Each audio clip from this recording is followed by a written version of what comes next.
अब हम उत्तराखंड में भी देख रहे हैं कि विकास की जो प्रोसेस है वो तेज़ हो गई है और बहुत सारी चीज़ें हुई, बहुत सारी चीज़ें जब आपके मुख्यमंत्री काल में हुई थी वो रही थी। उसमें जो अटल आयुष्मान योजना थी उसको पूरी तरीके से उत्तराखंड के एक एक आदमी को लाभ देने वाले आप एक मुख्यमंत्री रहे थे।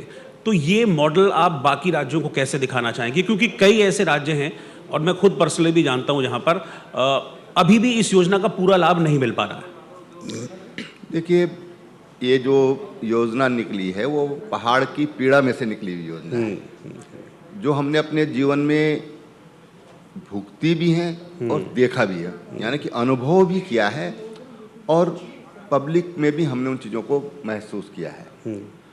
उसी में से अटल आयुष्मान उत्तराखंड योजना निकली। हमने देखा कि थोड़े से पैसे के अभाव में लोगों का जीवन समाप्त हो गया, बच्चे अनाथ हो गए, विधवा हो गई महिलाएं। तो हमको लगा कि भाई हमको पहली बात यह है कि हमको अपने लोगों को जो हम कर सकते हैं उनकी सुरक्षा के लिए उनको कोई स्वास्थ्य सुरक्षा कवच देना चाहिए।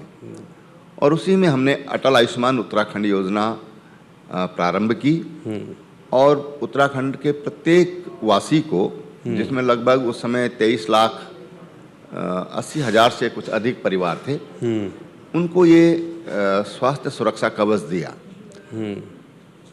हमारे कई राज्य वहाँ पर आए बाद में उसके अध्ययन के लिए। अब किसने क्या किया मुझे मालूम नहीं, 2021 तक तो कोई उसमें आगे बढ़ा नहीं था, लेकिन हमने एक मॉडल देश के सामने रखा। और सबसे अच्छी बात क्या है कि ये ट्रस्ट मोड में है, कि कैशलेस है कि आप जाइए। और ये भी सुविधा रखी कि अगर किसी का गोल्डन कार्ड नहीं है तो अस्पताल में ही उसका गोल्डन कार्ड भी बनाने की व्यवस्था की गई कि आप सीधा वहाँ से गोल्डन कार्ड बन सकता है आपका और आप अस्पताल में उसका इलाज प्रारंभ हो जाता था।